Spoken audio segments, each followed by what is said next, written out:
The information discussed on Talkin' Money with Jeff Tarbell is believed to be from reliable sources. However, no responsibility is assumed for inaccuracies. No statement made on this broadcast should be construed as a specific recommendation of a particular investment product. Views expressed are those of the speakers and do not necessarily represent those of CBS Radio. Use only as directed. Smiles, everyone. Smiles. And prepare yourself for... Show me the money! Ladies and gentlemen, the radio broadcast experience designed to keep your wallet in top condition. It's Talkin' Money with Jeff Tarbell. Talkin' money. Talkin' money. More money, more money, more money. And now entering the studio, your guru for fiscal fitness, Jeff Tarbell. Right. How you doing? Good morning. I'm back to the one ear listening. I have to hold my little thumb like this. This is typical.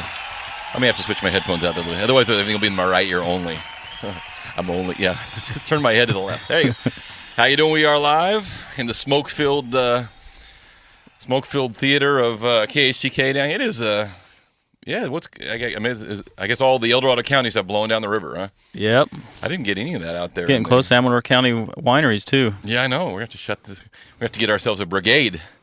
Go up there and put that thing out. Yeah, don't. Did anybody figure out what the dealio was up there? Was someone camping or someone was four-wheeling? I'm not sure what started. I know it's down in some rough valley, but I'm not sure. Stay out of the rough valleys, man.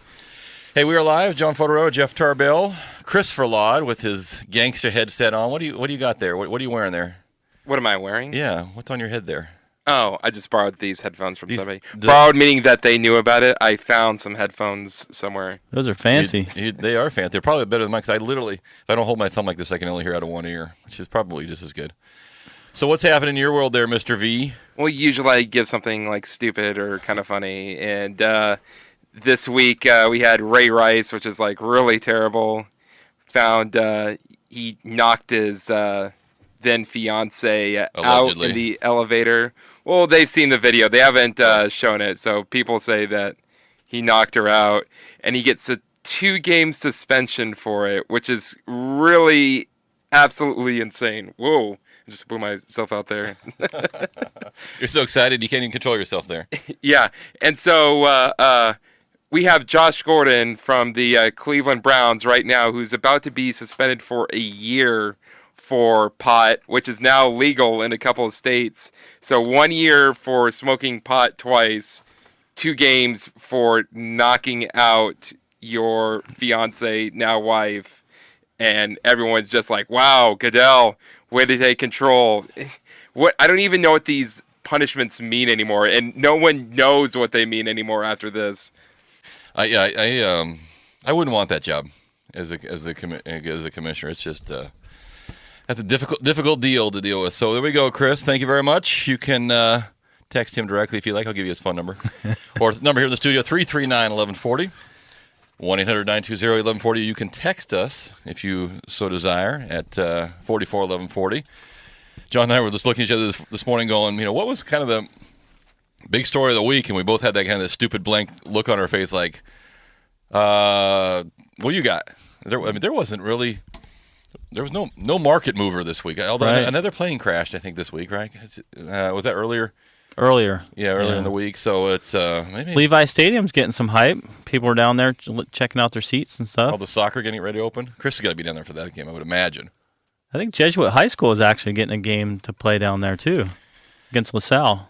That'd be fun. I got lots of little fun things to do this day. We're going to give away some River Cats tickets because August is really kind of the end of the season. I looked at their schedule. They're like at home every night. It seems like in August. They must have been traveling a lot because they're, and maybe that will, I haven't been following their schedule or their success, but we have a lot of home games. That should help them out a little bit. So if you want some River Cats tickets, we're going to do that today during our quiz question. John's got some obscure stuff, I'm sure, and we'll take your calls and questions as well.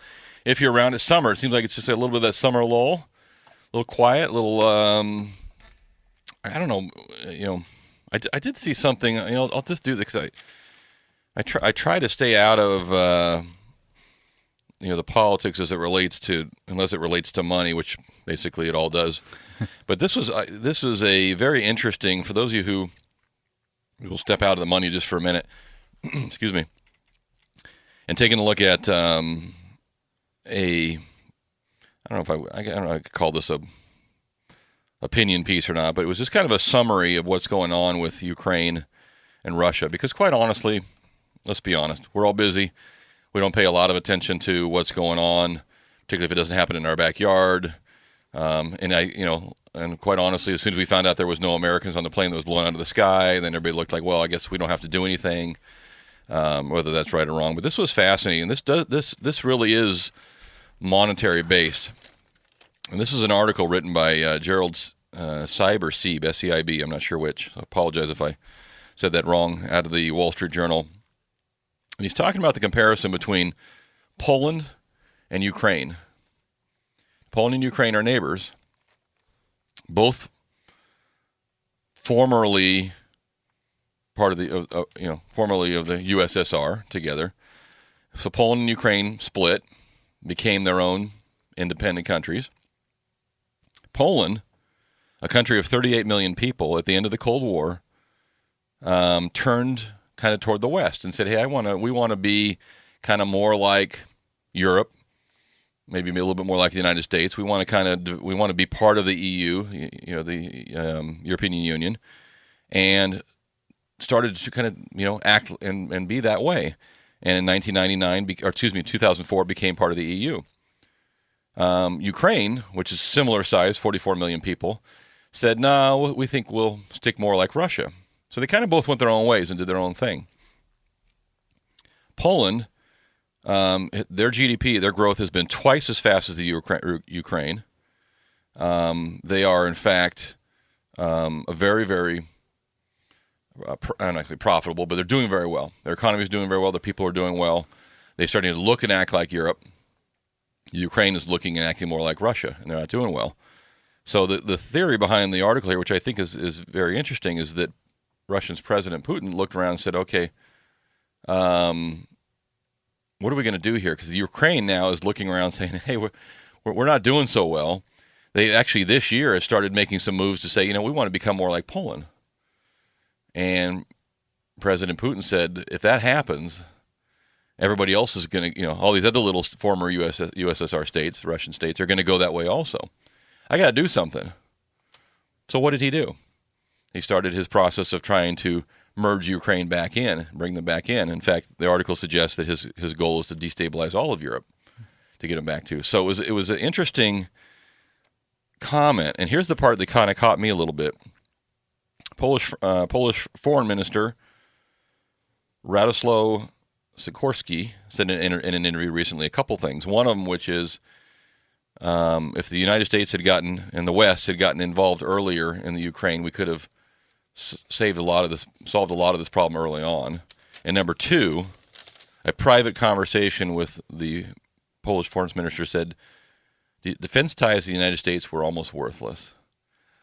So there you go. You have countries over there looking at us and saying these guys, they may talk a good story, but they're really not interested in protecting us. But if you go back to the money part of it only, Poland started acting like the West. Ukraine started keeping like Russia. Poland's business, gross domestic product, everything doubled. Ukraine's went down, and Putin got nervous. He said, man, if this takes off, I'm going to lose all these little countries. They're all going to go turn to the West. So I thought it was an interesting comparison, something I had not heard, didn't know. Consider myself an absolute idiot when it comes to almost everything, especially talking and global politics. So there you go. But it's an interesting little feedback there if you want, and it makes sense. If you're the president, you think, hey, I can rein all these guys back in, and they're all looking around going, no, we're making more money over here. You start, you blow things up, you make a mess. You fit literally and figuratively. So I thought it was kind of an interesting little education. Maybe it's right, maybe it's not, but it sounds reasonable to me. So now maybe you have a little working definition of kind of what's going on over there, and some of it will start to make a little more sense. You're trying to hold on to your little fiefdom there and keep it all together. So I'm glad I read that, and I hope that makes sense to you. And we'll move on to some other fun stuff today too. I actually got a fair amount of real estate stuff that's been going on. Some big news going on the the online peoples there getting together and making the agents nervous. Nervous. Yeah, we'll talk about that a little bit too. Speaking of trying to protect your little fiefdom and your little group there, anybody catch the Olympic Valley? Squaw Valley was in the Wall Street Journal. Was that today's paper, John? Yes. Yeah, okay. It was in the paper this morning. Interesting article up there. And again, you wonder how can you not keep track of what's going on in Ukraine and Poland? Hell, these guys are as the crow flies. These guys are right up the street. These guys an hour from me. I don't even know what's going on up there. But what? Just give me. So forget about the article for a minute. Just give me your general. You and I have skied a lot of different places, been a lot of communities all over the world. What is your general feedback of the whole Squaw Valley area? I mean, where would you rank it? Forget their reputation. I mean, reputation out. I would say it's just kind of stagnant. It's stagnant. Yeah. Everybody else is making moves. I'm not a squaw skier. For one, is that from the time I grew up and learned to ski, everybody said, you got to ski squaw. You got to. I don't got to do it. I got to do anything. Just because so I was never. So I almost rebelled against it. It's like just because I ski there doesn't make me a good skier. You can be a crappy skier anywhere, or a phenomenal skier at Boreal. It doesn't really matter. So that's always turned me off. But yeah, I'm with you. I don't want to use the word. It's a dump. It certainly was a dump. I mean, it looks like you stepped right back into the Olympics in the 1960s, with the exception of they added a few condos to the parking lot, and that didn't even come out that well. Yeah, and they're kind of old. They're aged. I don't want to say old, but they're aged unless you're right down in that middle section with the restaurants and stuff. And so, you still, everything from the kind of the 7-Eleven when you enter the valley, the valley there, it just doesn't kind of get any better. And so it's an interesting little fight because, I just went blank on the name of the family that owned Squaw, but I'll come back to it. Anyway, they sold it to KSL Capital, which is a Denver-based company. And KSL's been trying to do. So let's think of an example. If you've been to North Star is a phenomenal example of a place that was completely antiquated. I mean, just everything about it was antiquated, and the turnaround there, and it's now a destination place. There's a true village. There's things that you can buy. There's places you can buy there. Places you can rent there. There's a reason to be there. There's a McCooney's in the place. I mean. It's a cool place, and you can say, "Well, that's real skiers don't ski there." Yeah, okay, but real families do. And quite honestly, 90% of what's going on. And if you're you may not get the extreme skiers on Warren Miller, but you're going to get the families, which you need to make your business go. So this is the fight that's going on in Squaw. As you have, it's amazing. There's only 564 registered voters in the valley, and they're trying to decide up there: do they want to become their own little incorporated entity, little city, if you will. And so some of the people that are there say, hey, if we do that, then we can control the approval process for how people get, development here. And there's others up there that say, there's no way we can ever afford to, with 564 permanent residents, to afford to be able to, keep this thing viable and alive. So it's a very interesting dynamic that's going on up there. The original plan was for 3,097 new housing units. Now and I'm guessing that's condos, or maybe that could even be maybe some hotel rooms. I'm not sure. They've cut that back basically in half to about just under 1,500 to get that going. But I think the valley needs something to attract, and I would agree with some of the people here that are saying.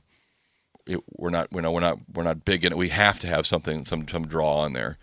So it's an interesting little fight. They showed a picture, on here of the ice skating rink up top, and even that, is just so old up there. So I don't know. I mean, there's always the people that have been there forever who say we want to keep it the way it was. We like it. It's a true raw ski community, but raw ski communities don't pay the bills. They don't make a lot of money. Mm-hmm. I mean, let's be honest. I mean, a lot of the raw skiers are over 60 years old now. And there ain't enough of them, that are still doing it. And you know what? They die. They become 70, 80, and they move on. And you got to have the boarders, and you got to have the families coming in. You got to have people you got to have the non-skiers that want to come in there and stay. Come and check it out. Absolutely. You go to I'll use North Star because it's close. You go to the North Star Village. The place, on certain weekends and holidays is packed. And you walk around there, and And more than half people aren't carrying any ski gear. They're they're either renting a little condo up there, or they own one, or they're visiting, and they're using this all the fun stuff that's going on, the balances. They're doing they're just having a good time. It's a place to be. Drinking margaritas. Yeah, a place to be in the snow, but you don't necessarily have to ski. So if you can't attract that that additional income, I think you're in trouble. And I understand that what they want to do in Squaw and to. I'm all for keep it reasonable too. You don't want to go in there to do a Disneyland on Disneyland on the snow here. So that was the original plan for Sugar Bowl. If you ever do that, the Disney family owned Sugar Bowl. They were going to do a Disneyland on ice before doing on ice. Anyway, interesting.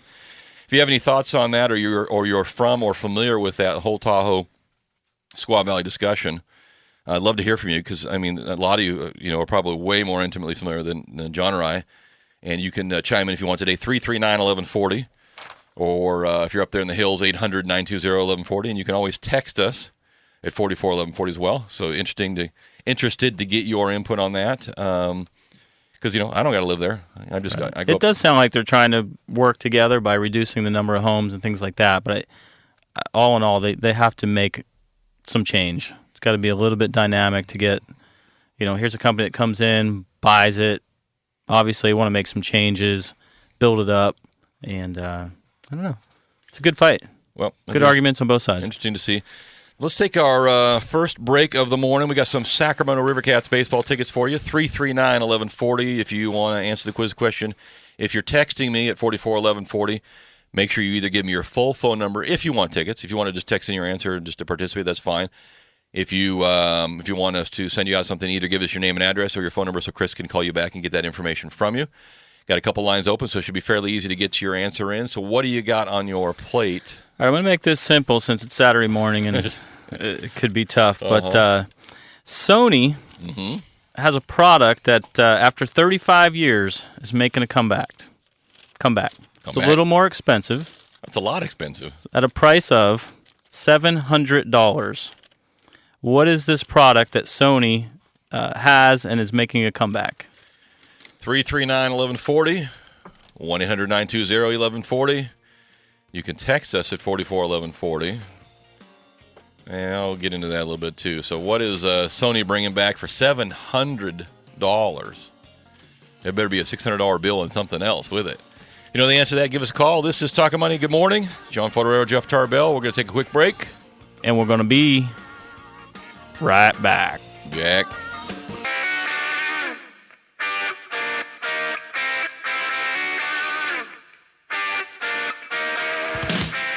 Talkin' Money. And the action continues on Talkin' Money with Jeff Tarbell.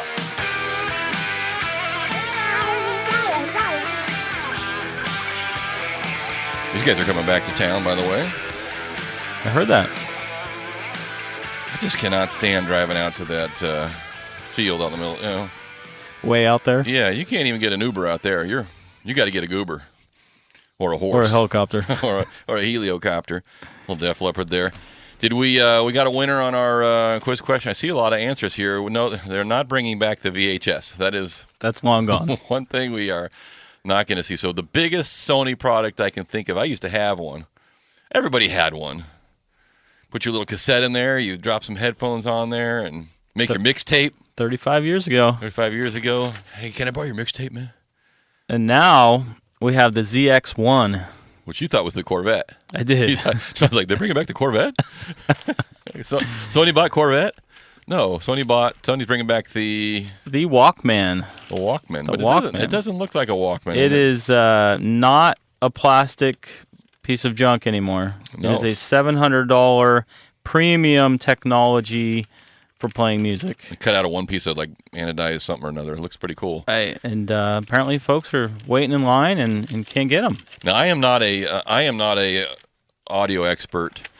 The theory behind, if I read there, is that, and maybe Chris probably knows more about this than I do, but the theory is that when you get your iPod music, the music's compressed into some MP4 format or something like that, and you're losing something. I'm not sure what you're losing here. This thing is huge. It's like 128 gig, and I guess for people who are really want to hear. I don't know what you're missing. Do you know any of the What's the difference?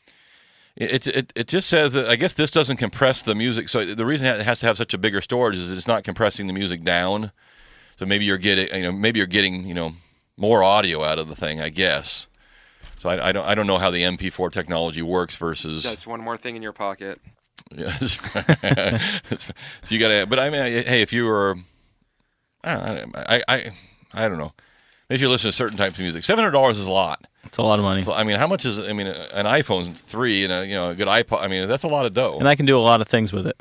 You can do a lot of things. Speaking of technology, we'll just stay in that category for a minute. Anybody have the Amazon Fire yet? Amazon Fire phone? Have anybody seen that? Nope. Do you want one? No. No. No. So here's some of the things. So Amazon came out with their own phone this week. It's an Android operating system. Here's some of the things it's supposed to do. Shop at first sight. The Amazon Fire can recognize 70 million products and order many of them for delivery. So here's the thought. You're walking down the aisle, you see the Cheerios, you go click, and you can order the Cheerios and have them delivered or whatever you want. They have 70 million products identified. Flat headphone cables with magnetic earpieces. That doesn't appeal to me. Don't touch that dial. The Firefly app can read and save phone numbers, emails, and web addresses. So you click on this right here, click their phone number, it puts it right in your system for you. That's pretty cool. The heads-up display, the Fire's dynamic perspective functions and follows users' head movements. So as your head moves, it's supposed to be able to move around like the map can move with you. And the camera is supposed to be a little nicer. Now, here's the guy that tried it out for $199, by the way. That's not too bad. This guy who wrote the article tried it out for a week. Over the past 5 days, I couldn't once get the Fire's battery to last a day. Oop, that's not good. Didn't have a lot of apps that transferred over. And the controls that track your head movement are easier to do with your finger. It does have a Mayday button.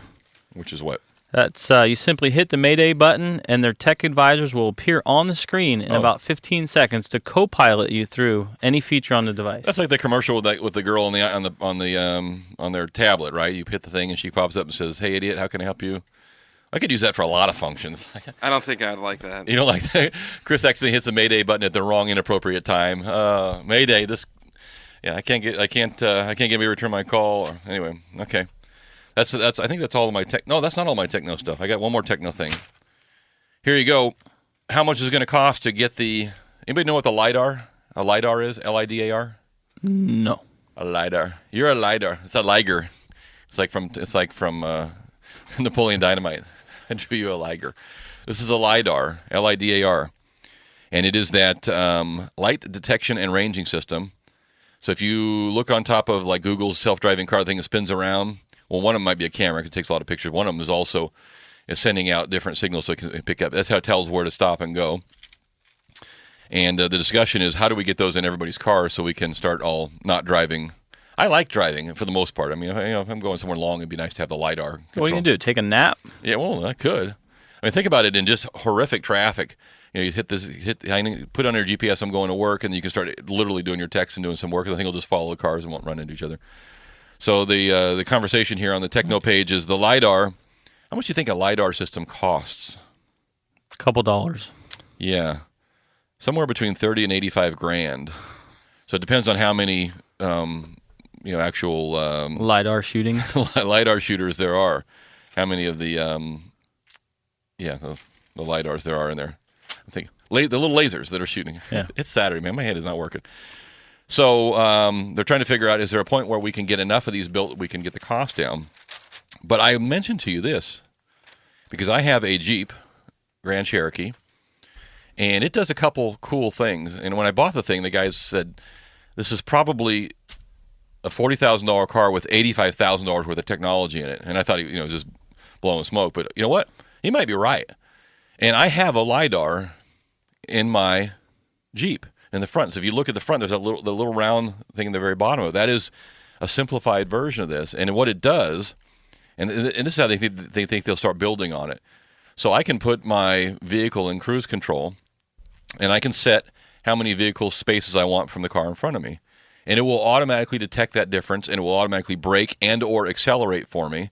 And if I turn on my turn signal, the car will actually accelerate, and all the things will, it'll beep, beep, beep. You got someone in your corner. So you're already starting to see, and this is a Jeep. I mean, there's cars that have the cars that park themselves using the same technology. So that's what simpler, less expensive ones are already in use, and that's a good example of one.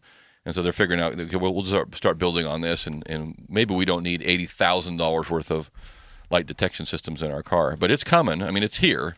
In many cases, we already have it in our cars. We maybe don't even know it. But interesting little discussion because they would like to get more of them. They're just trying to figure out how to get the cost down.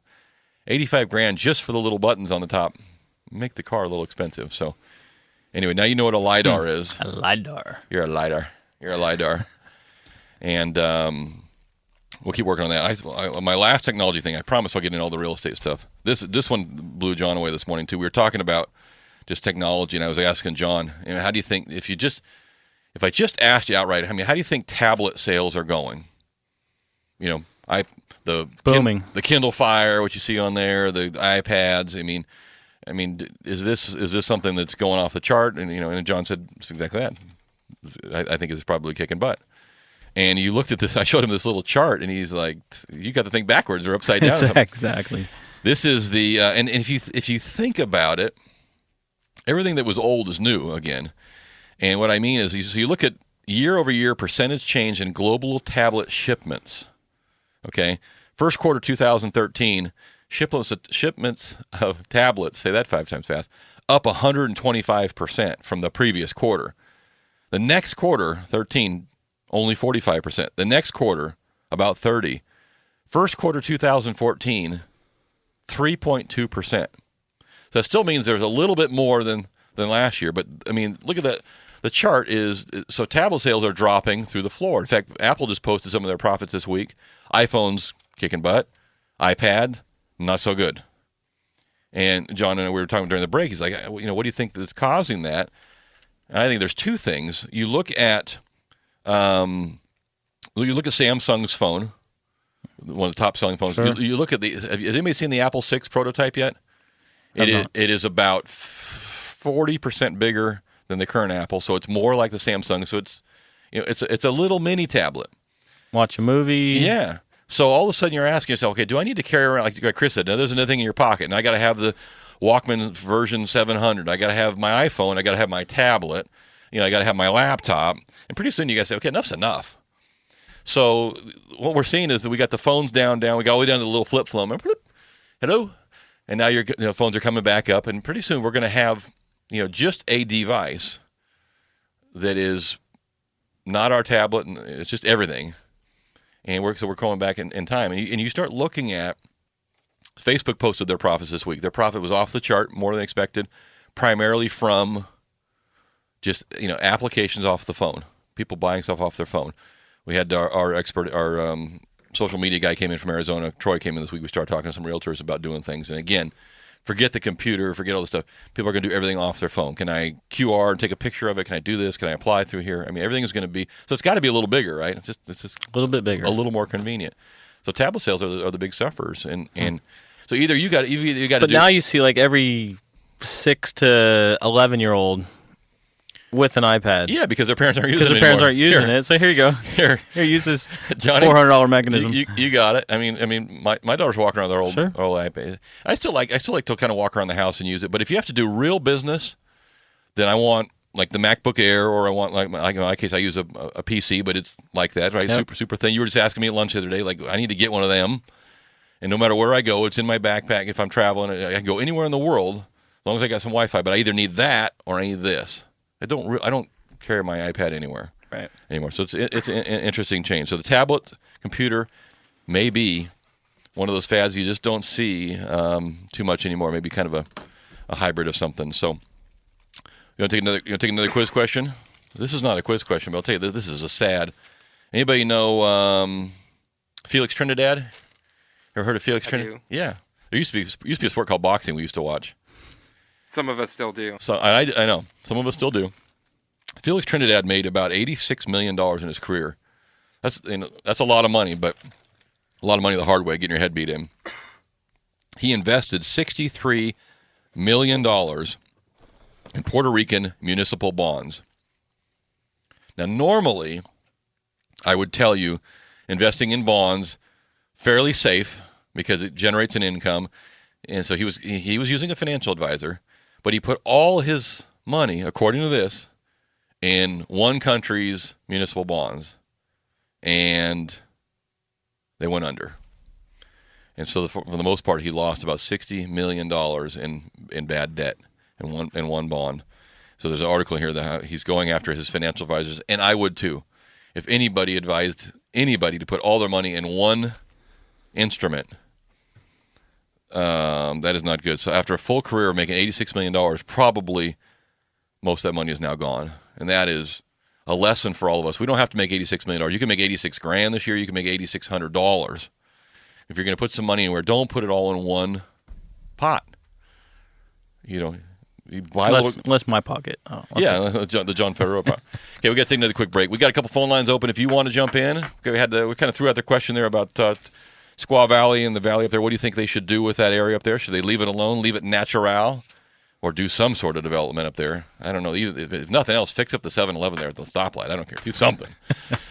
339-1140. John's got a quiz question for you. You can text him at 441140, or you can call us toll-free 800-920-1140. After John's quiz question, I'm going to come back with some interesting real estate news in the news. So let's see. Procter & Gamble is making a few changes in their business, a couple different items that they're representing. And this product, so the question is, what is the product? This product has increased 20% over the last 4 years. It makes up about $1.4 billion in sales, which is roughly tripled over the last couple years.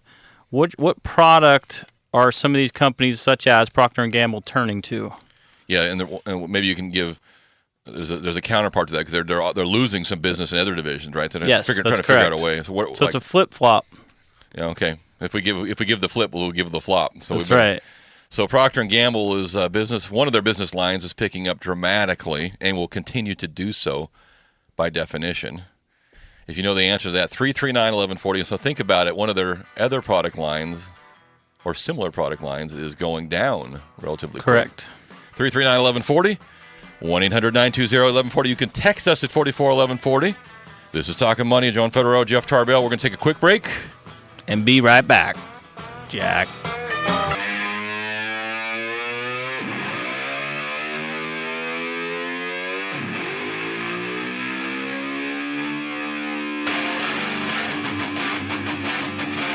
Talkin' Money.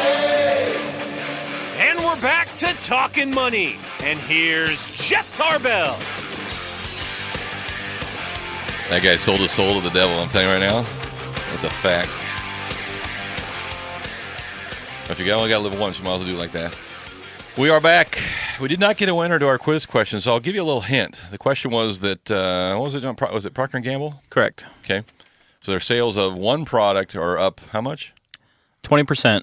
And growing. And growing. I'll tell you that the product they're trying to offset the loss of is, what's down? Down in sales. The baby diapers? Yes, baby diapers. The baby diapers are going down. People have less kids. Right, so exactly why. Less kids. So what are they selling more of to offset the loss of baby diapers? 339-1140, 1-800-920-1140. You can text us at 441140. Got some River Cats baseball tickets for you. I thought we had a guy on hold there, but we missed him. So we dropped him. If you were on hold there for some questions, give us a call back. We'll have the phones open back up. Apologize for that. 339-1140 is our number there. And we'll let that go. I'm going to hold on to this because this is fascinating, but it relates to your quiz question, so I'll let that stay in for just a minute. We're talking a little bit of real estate this period of the day. I did see a couple things that were fairly big in the news this week. This one was, this article is from Thursday, but this actually goes back a couple days before that. JP Morgan Chase announced this week that they are going to significantly cut back on FHA financing. And I think it's their way of trying to. A lot of lenders are quite honestly tired, are just sick and tired of all of the ongoing lawsuits, and it's a never-ending battle with each of the agencies in every state and so you're going to see some natural pullback by some entities. I thought it was interesting. This article said B of A, which has said it will focus primarily on servicing only customers who have accounts with the bank. So B of A is basically saying, hey, we're going to limit our some of our business model to only dealing with our existing customers, not trying to bring in new people. So that's interesting. But Chase has basically said, hey, look, we've had it with FHA. They're penalizing us too much, and they got in their own trouble. I mean, they sold FHA loans theoretically that shouldn't have been FHA loans. There's a $614 million settlement. So I think what they're trying to do is to penalize FHA a little bit and say, okay, fine, we won't sell you any product at all. And it does cause a little bit of a ripple through the industry because other big banks look around and say, wow, if that could happen to Chase, then it could happen to us, and we don't have that kind of money, and maybe we shouldn't do them either. But I wouldn't put a whole lot of emphasis into it because for every person that steps out of the industry, another person steps in. And you look at all of the smaller, local type of lenders like ourselves at Comstock. We do FHA financing. We don't need Chase to buy them. We can go issue them directly to FHA if you want. You can find the investors for them. So there's other ways of doing it. But it is interesting that some of these lenders are looking around now and saying, enough's enough. Okay, we're sick and tired, and we know we screwed up. We've paid a bunch of money. Let's get on with business or leave us alone. So some of them are going to pull out entirely. So we did get a couple winners on your quiz question. So anyway, that's interesting on Chase. Speaking of whining and crying, what was the answer to your quiz question there? Adult diapers. Adult diapers are seeing a huge increase as obviously people are living longer and they're picking up. They're making. See, that's the thing. You start in diapers, you end in diapers. That's right. It's a circle. We've got a bigger wave of people that are coming to an age where that becomes a very useful product, and so they're trying to make up for the baby. This came out. This is something you would never think about, but I'm sure that someone thought about it. So Dollar General stores, the dollar stores, they came out this week with an offer on their website and at their stores that said you can come in and buy any size diaper pack from us for $9.50. All sizes, all counts. We don't care. $9.50 for any one you want. And so, like for example, a jumbo pack of diapers may be 27 diapers, and an economy pack might be 160 diapers. They don't care. So people took that ad and went to Target and Walmart and said, "Hey, you guys say you match all your prices.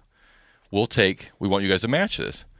So Target and Walmart initially match the price. So think about that. Anywhere between 27 to 162 diapers. Well, it turns out the Dollar General doesn't sell the big multi-packs. 162 bags. They only sell the two small sizes. So for them, it was only like a 50-cent discount. So Target and Walmart were now forced to, price matching. For price to matching to say you can take any size you want for $9.50. Eventually, they caught on and said, we can't keep doing this, and everybody lost their mind. You said you'd match our pricing. Well, I'll match it, for the size. But I thought it was interesting. I think from Dollar standpoint, they call it diaper arbitrage. I think Dollar was giving them the big finger. Hey, guess what? Match this, and you can have it. So I thought it was kind of a funny way to use diapers to attack your competitor. And that's probably enough diaper stories for the day today as well. Off the text line from the 530. What do you think of cash value life insurance as a good tax-free source of income at retirement? Cash value life insurance. It is a source. I had a policy like that early on. I don't have that anymore. I am not an insurance expert. That's not my gig. And I think anything in moderation, little pieces of it can all be very successful.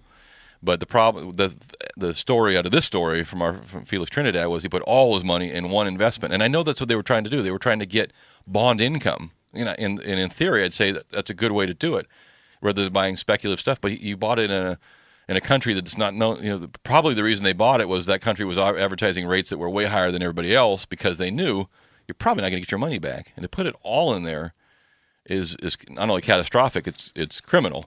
From the financial planner's point of view. But life insurance as a tax-free source of income, I know it happens all the time. I know a lot of people do it as a portion of their financial plan, but not entirely.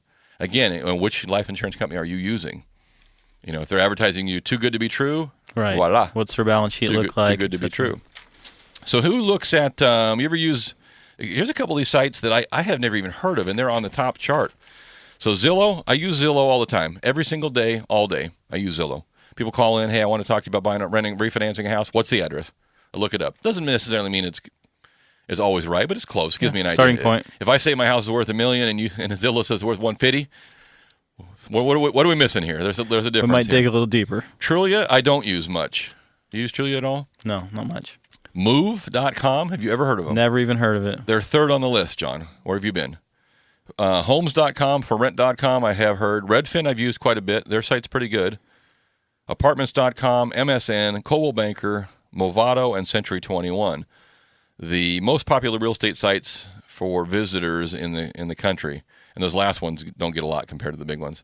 The top two, Zillow and Trulia, this week are talking about Zillow, by the way, based out of Seattle. Trulia, right down the street in San Francisco. Yep. Coming together as becoming the number one site for visitors. And it is starting to cause a little ripple in the world of the real estate community. They're worried that this could become could put them out of business or hamper their business. And I was talking to John before the show today. I said, I use Zillow all the time, even if I'm just looking around. Hey, what's happening in my neighborhood? What are people asking for? Oh, I drove by this neighborhood, Tahoe. I wonder what things are going for up there. It's great. You can just look around. But if you've ever actually clicked on one of those houses that's for sale, it doesn't, unless I'm missing it, it doesn't tell you who the real estate agent is. It just says these 5 agents over here are all experts in that zip code, and those 5 agents have all paid to have their name associated with that list, with that area. It comes up on the listing. So I don't know. I guess the agents are worried about too big of a swath of people going there and then not ending up with you as the agent. But okay, if you're a listing agent, you don't care as long as your house gets sold. This is what one of the things they commented about, which this I think you're going to see. Will we see someday a Zillow real estate firm, Zillow branded real estate? So like Century 21, like Coldwell, like Better Homes, like Intero, who was just purchased by another group. So are we going to see a Zillow real estate company? And I think we will. I think you will. Now, does that mean if you're a realtor, you have to go out of business because Zillow decides to become a real estate firm? No. Absolutely not. If you are worried about them, then you could become their branch of Zillow. That could be phenomenal. Or go work for them. At the end of I think it all has to do with, all the folks that are out there. Here's a gal spending $2,100 a month to Zillow saying, I don't want to see the change. And like you said, I think she's thinking she's going to get squeezed out of getting what she wants for that dollar. Yeah, so that individual's getting 5 leads per week. If you're spending $2,100 a month and you're getting 20 leads, that's a good return. And maybe she's thinking you only get 5. But the bigger article, I think, goes on and says, hey, we're worried about Zillow squeezing out like the local MLS sites. I don't ever go to the local MLS site anymore because you're quickly skipping between counties and it is easier to go to one site. So I don't use that anymore. But if I were looking for a house in Carmichael, 95608 only, 3-bedroom, 2-bath, under $250, I wouldn't go to Zillow. I go to my realtor and say, hey, look, set me up on your system. The minute a house meets my criteria, I want an email to me. We can both go look at it. Again, am I going to go online and try to figure out who to call? No. I still think that people rely, at the end of the day, rely on kind of that personal touch. And there's nothing more personal in the world than buying a house, period. And it needs a lot of hand-holding. Yeah, if you're buying your 5th rental, maybe you don't give a damn. Just, I don't care about the price and get me in the house. You're buying your first house or you're getting back in the market again, and you want someone to hold your hand. I'm not trying to degrade, but you want someone who knows that neighborhood, who says, hey, look, this house 5 times over now is all sold for they're asking $280, and the last 5 have all sold for $240, and they're all equal condition. You need that expertise. Yeah. You're not going to get that online. So I don't know if the realtors are maybe they're not all worried about it, but I think it's an interesting development there a little bit. I'll talk about this next week because this is going to influence a lot of people, and I think it's going to help purchases if we can get some more houses. And that is the rents. Average rents are going up and up and up. That's going to continue. And how do you combat rental increases when you're in your budget? You buy something, so you fix the price. You say, I'm going to control. I know my payment is $1,500 a month every month. And you can put a stop to it. So the rents going up, I think, will help real estate sales a little bit if we can get some more inventory. And we'll cover this next week, too. The 10 things your real estate agent won't tell you. Kind of funny. We'll do that. Already seen that with Redfin. Yeah, Redfin is doing some moving in with some realtors as well. That music means we got to wrap it up. I appreciate you participating, tuning in, listening. Getting lots of good feedback lately, so it must be you'll be gearing back in for the Kings season to gear back up. So if you've been joining John and I every Saturday, it's a commitment on your part. I really appreciate that. We really enjoy doing it, and hope you'll keep listening. Hope you'll bring a friend next time. And if you want some Rivercast tickets, I'll get those out ASAP, because this is August is kind of their big home stretch, and hopefully they can do some good things. So if someone wants to find you during the week, Johnny, how do they do that? You can look up John Fode, JOHNFOD.com. Or you can just go out there and you can't even do smoke signals today. Just too smoky. You get confused. You can find me at JeffTarbell.com and the Talkin' Money Facebook page. We'll see you next week, everybody. Be cool. Aloha. Talking money.